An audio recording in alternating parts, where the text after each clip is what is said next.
अच्छा बाबा, अब एक एमसीक्यूज है, इसको थोड़ा देख लें, उसके बाद हम आगे चलते हैं, ठीक है ना। सो देख लें थोड़ा। मिसाल के तौर पे कह रहा है कि भाई एक एटॉमिक न्यूक्लियस है X236, मतलब 91 चार्ज नंबर है और 236 इसका मास नंबर है। It undergoes decay like alpha beta beta beta and alpha. Radiation इस तरह से ये कर रहा है, बता दो कि टोटल जो चेंज है वो कितना आएगा। पता क्या करना है, अल्फा भी कर रहा है, 3 बीटा भी कर रहा है, 2 अल्फा, 1 अल्फा और भी कर रहा है। तो एक काम करें आप, अल्फा अलग से कर लो। कितने अल्फा हैं टोटल? 2 हैं। तो कितना टोटल चार्ज नंबर चेंज होगा? टोटल जो चार्ज नंबर है वो कितना चेंज होगा? 2 × 2 -4 होगा। अच्छा, टोटल न्यूक्लियस नंबर कितना चेंज होगा? 4 एक का, 4 दूसरा वाला, टोटल बनेगा आपका 8। मतलब 8 जो है ना वो आपका मास नंबर इस तरह से चेंज होगा। पहली बात ये। अच्छा, फिर देखो कि बीटा कितने? 3 बीटा है ना। अच्छा, हर बीटा का क्या हिसाब होता है? 1 होता है इस तरह से +1। तो 3 का क्या बनेगा? +3। +3 क्यों लिखा? क्योंकि बीटा आम तौर पे और या ऑर्डिनरी जो बीटा है वो नेगेटिव बीटा समझा जाता है ना, तो हम बीटा नेगेटिव की बात करना चाह रहे हैं। चलो बेटा, अब नया वाला न्यूक्लियस मिलेगा क्या? तो थोड़ा देखो, चार्ज नंबर का हिसाब लगा लो। चार्ज नंबर पहले था कितना? 91। उसमें से क्या करना है? एक -4 करना है और क्या करना है? +3 भी करना है। ये ध्यान में रख लो। इस तरह से हम ऐसे देखेंगे इसको, ठीक है ना। तो -4 और इस तरह से हम ये बात करेंगे। चलो भला न्यूक्लियस नंबर की क्या कहानी है? पहले कितना था? 236। उसमें से क्या करना है? -8। बीटा से फर्क नहीं पड़ता, तो आपने ये मालूम करना पड़ेगा। अच्छा, 91 में से 4 गए, बाकी बचे 87। 87 + 3 = 90। अच्छा, 236 में से 8 अगर माइनस करें तो इट वुड बी 228। तो जो डॉटर न्यूक्लियस है ना वो आपका मिलेगा 92 to 8 का। इसका मतलब सेकंड ऑप्शन बी सही है। हम इसको डॉटर न्यूक्लियस उसीलिए कहते हैं क्योंकि ये और भी डिसइंटीग्रेट होगा, फिर वो और भी डिसइंटीग्रेट होगा, वो और भी डिसइंटीग्रेट होगा, ऐसे रहता है, ठीक है। तो ये आपका डिके। अब इस डिके को कंटिन्यू करके हम लॉज ऑफ रेडियोएक्टिव पढ़ना चाहते हैं। इसका जो लॉ है ना वो किस तरह से होता है, इसको थोड़ा देख लेते हैं। सुनो बेटा, मिसाल की तौर पे एक एटॉमिक न्यूक्लियस है जिसमें न्यूक्लियॉन की तादाद कोई ना कोई n0 है। n0 कहते हैं न्यूक्लियॉन की तादाद, ठीक है, नंबर ऑफ न्यूक्लियॉन। n का मतलब सिर्फ न्यूट्रॉन नहीं, प्रोटॉन और न्यूट्रॉन मिला के n है न्यूक्लियस नंबर। जितना ज्यादा न्यूक्लियस नंबर होगा उतना उसमें अनस्टेबिलिटी के चांसेस ज्यादा हैं, उतना उसमें रेडिएशन की वजह से या डिके की वजह से चेंज भी ज्यादा होगी। तो आप सिंपली इस तरह से कह सकते हैं कि according to law of radioactive decay the change in the number of nucleon, ये डायरेक्टली डिपेंड करता है कि ओरिजिनल तादाद कितनी है। जितने ओरिजिनल न्यूक्लियॉन ज्यादा होंगे उतना चेंज भी ज्यादा आएंगे, पहली बात ये। और दूसरा ये कि ये डिपेंड भी करता है आपका टाइम पे भी। ज़ाहिर सी बात है, जितना ज़्यादा चेंज होगा उतना टाइम भी ज़्यादा लगेगा। तो यहाँ पे हम क्या है कि डेल्टा टी भी देते हैं। डेल्टा टी मतलब जो टाइम इंटरवल है बाबा, ओके। अब आप एक काम करें, यहाँ पे इक्वालिटी दे दें तो एक कांस्टेंट भी देते हैं, बाकी n0 डेल्टा टी आपका वही रहा। तो ये एक सादी सी डेफिनेशन है जो कि change in the number of nucleon हमें बताती है, ठीक है ना। तो न्यूक्लियॉन की जो चेंजिंग है वो 2 चीज़ों पे डिपेंड करती है बाबा। अब इसमें नेगेटिव साइन आपने दी ना, ये नेगेटिव साइन बुनियादी तौर पे किस चीज़ को शो करती है? It shows radio active decay. ये बता रही है कि there would be decrease in the size of nucleus, जब भी हम ये कहते हैं। अच्छा, ये लैम्डा वेवलेंथ नहीं है, इस लैम्डा का मतलब है डिके कांस्टेंट। इसको क्या कहते हैं? डिके कांस्टेंट है। भला ये लैम्डा जो है वो किस पे डिपेंड करता है? आप कह सकते हो कि ये डिपेंड करता है मटेरियल पे, कि मटेरियल आप किस तरह से लेते हो उस पे डिपेंड करता है। अच्छा, इसके वैल्यू 2 तरह के होते हैं। अगर इसका वैल्यू छोटा है तो या फिर इसका वैल्यू बड़ा है, तो उसके लिए थोड़ा सुनो। जब लैम्डा का वैल्यू कम होगा तो हम ये बात करेंगे कि स्पॉन्टेनियस इमिशन नहीं है, स्लो इमिशन है। हम इसका क्या कहते हैं कि देयर एग्जिस्ट स्लो इमिशन। अच्छा, जब लैम्डा का वैल्यू बड़ा होगा, व्हेन लैम्डा इज लार्जर, तो जो इमिशन होती है इसको हम बोलते हैं क्या, या किस तरह से? इट वुड बी स्पॉन्टेनियस, या हम कहते हैं इसको फास्ट इमिशन। तो एक होती है स्लो इमिशन और एक होती है फास्ट। स्लो इमिशन में लैम्डा कम होता है, फास्ट इमिशन में लैम्डा की वैल्यू ज़्यादा होती है। तो ये एक छोटी सी कहानी आप इस तरह से समझ लेंगे, ठीक बेटा। अच्छा, ये जो वैल्यू ऑफ लैम्डा है ना, ये कंप्लीटली किसी और चीज़ पे डिपेंड नहीं करती, या this one is independent of pressure and temperature. जो एटमॉस्फेरिक टेम्परेचर और प्रेशर है ना, उस पर डिपेंड नहीं करती। आप टेम्परेचर प्रेशर बढ़ाएं या कुछ भी करें, there won't be change to the value of lambda as well. Lambda पे कोई फर्क नहीं पड़ता, ठीक है। तो ये छोटी सी कहानी डिके कांस्टेंट की, ओके बाबा। अब हम एक चीज़ यहाँ पे ये करना चाहते हैं, डेल्टा एन है ना, वो आप वही रखो, ये वाला जो डेल्टा टी इधर ले आओ, तो बनेगा रेट ऑफ चेंज। इसको बोलेंगे rate of change of nucleon. इसको क्या बोलते हैं? Rate of change of nucleon. और इसके लिए एक लफ्ज इस्तेमाल किया जाता है जिसको हम बोलते हैं activity. Activity, what is your activity, what is your hobby. इसी तरह से what is activity of nucleus, to disintegrate. तो नाम रखते हैं एक्टिविटी। जितना फास्ट होगा उतना उसकी एक्टिविटी ज्यादा होगी।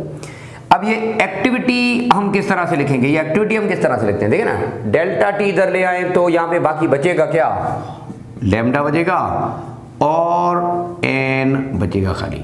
तो एक्टिविटी हम इस तरह से लिखते हैं। नेगेटिव साइन ना दें, क्योंकि एक्टिविटी में हमेशा की तौर पे हम मैग्नीट्यूड लेते हैं और magnitude is always taken as positive. ये बात आप ध्यान में रख लें।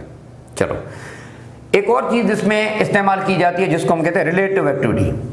सुनो, इसका एक और नाम है बाबा, या इसी से रिलेटेड एक चीज और पढ़ते हैं, रिलेटिव एक्टिविटी। हम रिलेटिव इस्तेमाल लफ्ज कब करते हैं? जब हम दो चीजों को कंपेयर करते हैं।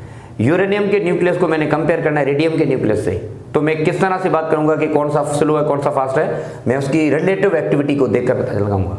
अब ये रिलेटिव एक्टिविटी है क्या, तो थोड़ा देखो बाबा, बड़ा सादा है, पहले ये थोड़ा समझ लें। ये डेल्टा एन है आपका, और ये एन नॉट इधर ले आओ।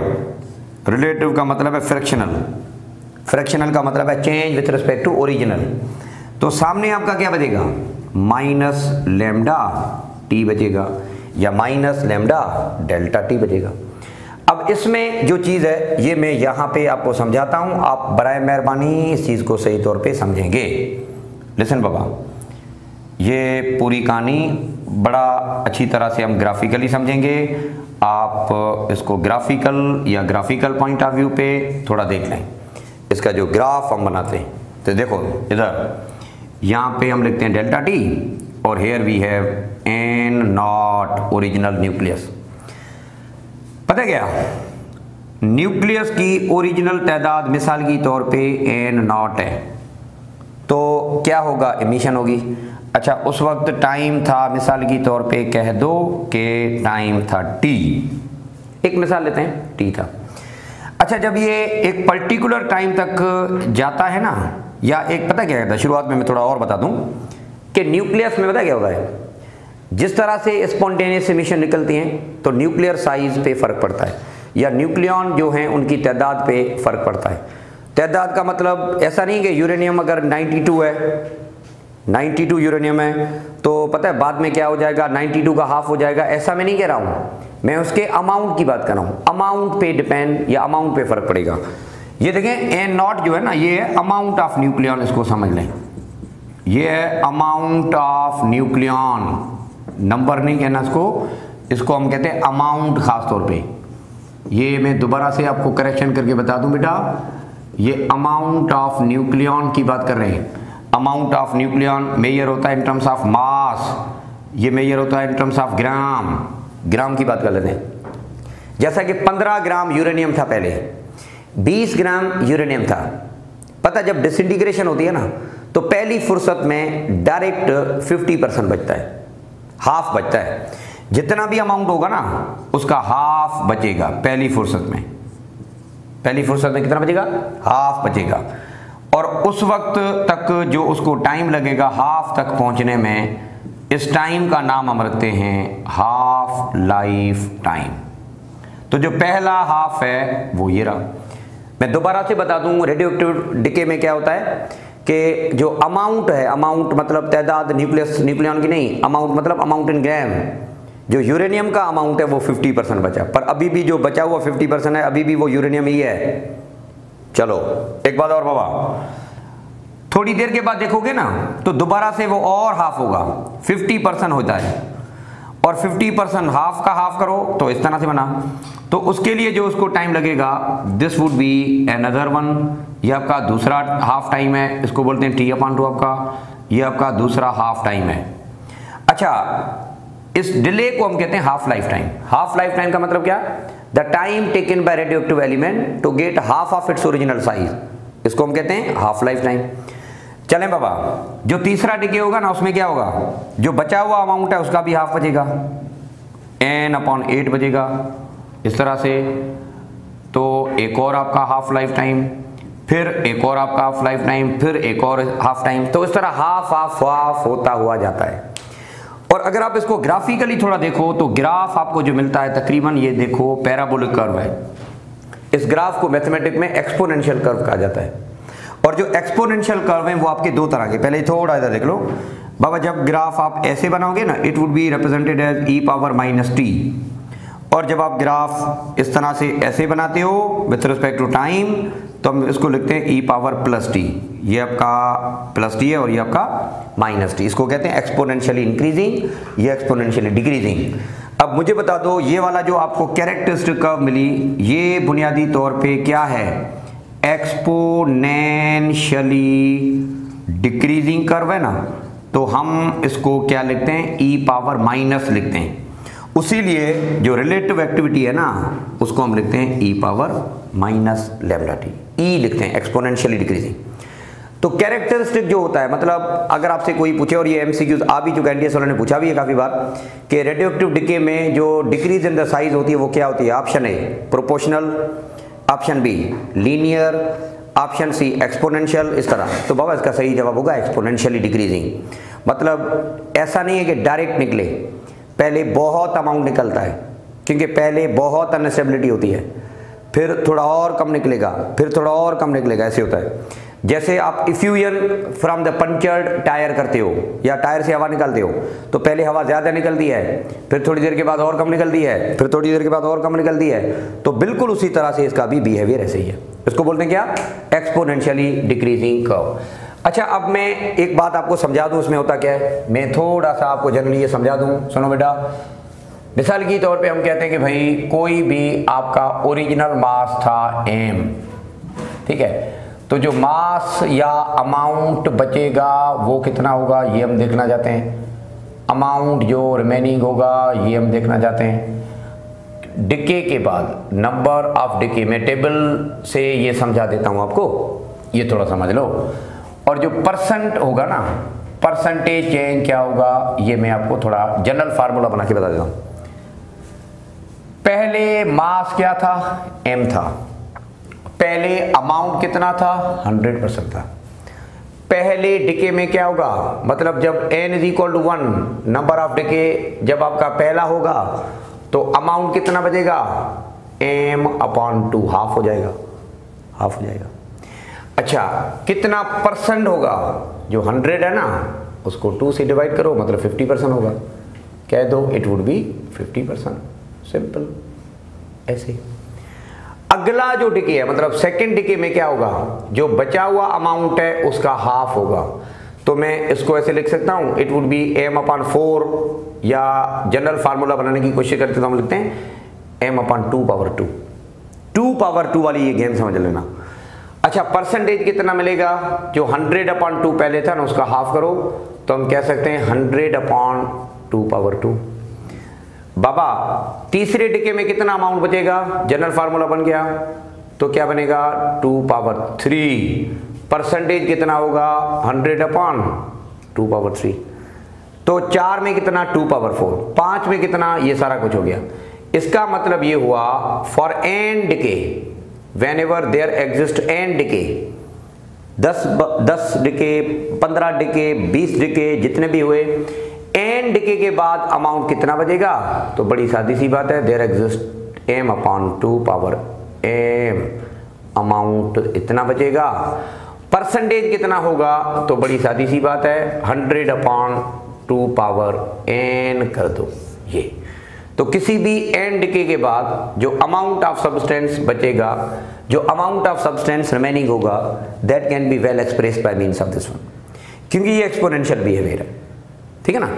अच्छा, एक बड़ा सादा सा मिसाल, एक बड़ा सिंपल सा, for example if 64 gram of certain radioactive element या radioactive nucleus undergoes transition. Okay, if half-life of nucleus is, जो हाफ लाइफ ऑफ न्यूक्लियस मिसाल की तौर पे is 24 years, then amount of substance remaining after 96 years will be dash. अच्छा, चंद option है, आप अपने हिसाब से बाबा कर लें. Let me define some option. Okay,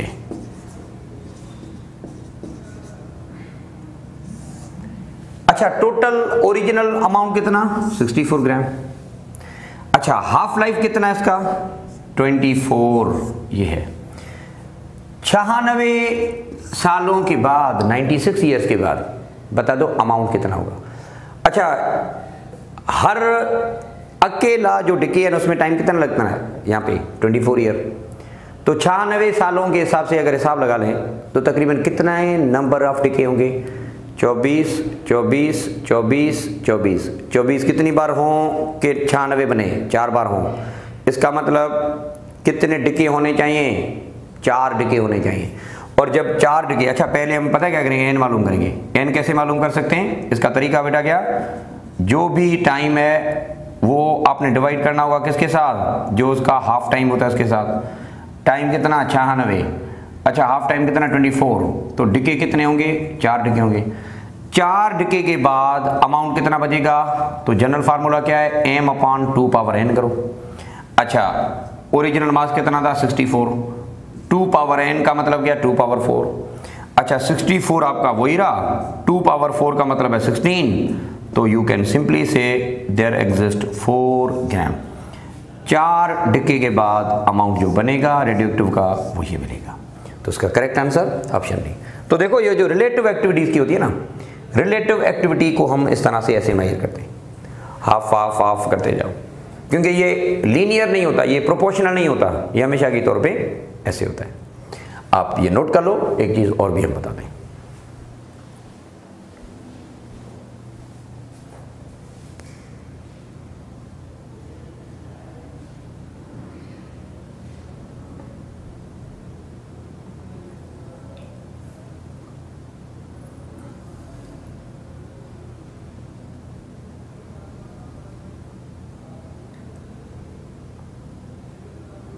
अच्छा बाबा, जो हाफ लाइफ टाइम होता है जो अभी हमने बात की ना, वो होता क्या अपने तौर पे देखो थोड़ा. हाफ पीरियड भी कहते हैं, हाफ लाइफ टाइम भी कहते हैं. इसका मतलब ये है कि the time taken by radioactive nucleus या radioactive element to get half of its original size, इसको हम कहते हैं हाफ लाइफ टाइम. अच्छा, इसको हम शो करते हैं बुनियादी तौर पे टी हाफ से, और ये मैथमेटिकली होता है नेचुरल अपना जो logarithm E base logarithm 2 divided by lambda, हम इस तरह से करते हैं. अच्छा, अब ये ई बेस लॉगरिथम आपका जो इस तरह से होता है लॉगरिथम 2, इसकी वैल्यू 0.693, ये आपका लैम्डा आपका वही ऐसे. अच्छा, टी हाफ का मतलब है हाफ लाइफ टाइम, लैम्डा आपका वो डिके कांस्टेंट है, थोड़ी देर पहले पढ़ा. अच्छा, यहां से बड़ी सादी बात आप कर सकते हो, इफ लैम्डा इज स्मॉल, अगर लैम्डा कम होगी तो टी बड़ा होगा, टी हाफ इज लार्जर, और जो ज्यादा वक्त लगाएगा वो स्लो होता है एमिशन, उसीलिए हम कह सकते हैं कि there would be slow emission. और यही बात मैंने थोड़ी देर पहले बता दी कि जब लैम्डा की वैल्यू कम होगी तो स्लो इमिशन होती है, क्योंकि लैम्डा कम टाइम बड़ा लगेगा। क्योंकि ये जो हाफ लाइफ टाइम है ना बाबा, ये इनवर्सली होता है डिके कांस्टेंट के, या ऐसे समझ लो जो डिके कांस्टेंट है वो इनवर्स होता है किसके, हाफ टाइम पीरियड के, जब हम ये रिलेशन बना सकते हैं। चलो इसी तरह से अगर लैम्डा की वैल्यू आप ज्यादा रखोगे तो फिर पता क्या होगा, टाइम जो यहाँ पे होगा इट वुड बी स्मॉल, और जो चीज़ कम वक्त लगाती है वो फास्ट होती है, तो उसका नाम हम रखते हैं, या इसको हम किस तरह से लेते हैं, there would be fast emission. तो एक होती है स्लो इमिशन और एक होती है आप सिंपली कह दो कि फास्ट इमिशन। तो जो जनरल तरीके का है ना इसका, वो हम इस तरह से ऐसे लेते हैं। ठीक है बाबा। अच्छा, हर किसी का अपना टाइम होता है, सुनो, टी हाफ जिनका कम होता है वो फास्ट इमिशन करते हैं, उसी लिए हम सिंपली कह सकते हैं they are said to be short lived, उनकी लाइफ कम होती है। और जिनका हाफ लाइफ टाइम बड़ा होता है वो ज़्यादा देर रहते हैं, उसके लिए हम कह सकते हैं कि these are said to be long lived. एक होते हैं शॉर्ट लिव्ड और एक चीज़ होती है जिसको हम बोलते हैं लॉन्ग लिव्ड। पहली बात ये बाबा। अच्छा, अब मैं एग्जाम्पल बता दूं, मिसाल के तौर पे आपने सुना होगा आमतौर पे रेडियम होता है या आपका जो रेडॉन होता है, उसकी हम बात कर लें। रेडियम की 1590 साल इसकी है, पता है रेडियम का जो हाफ लाइफ टाइम है वो कितना है, 1590 साल। मतलब रेडियम अमाउंट ले लो, 10 ग्राम रेडियम ले लो, 1590 सालों के बाद वो 5 ग्राम बचेगा, पर होगा फिर भी radium. Amount in gram half हो जाता है इसका, ऐसे समझ लो। अच्छा, इसी तरह से एक और है जिसको हम बोलते हैं रेडॉन, ये होता है 3.825 डेज, इसका हाफ लाइफ टाइम बहुत कम है, तो ये जल्दी डिसइंटीग्रेट होगा, इसकी फास्ट इमिशन होगी, इसकी स्लो होगी। इसके लिए कह सकते हैं कि भाई ये लॉन्ग लिव्ड है, इसकी लाइफ बड़ी है, और ये आप सिंपली कह सकते हो कि क्या है, शॉर्ट लिव्ड है, इसकी लाइफ कम है। तो ये छोटी सी कहानी है जो कि आपके हाफ टाइम या हाफ पीरियड में। ठीक बेटा। सो रेडियो एक्टिव डे आपका कंप्लीट हुआ।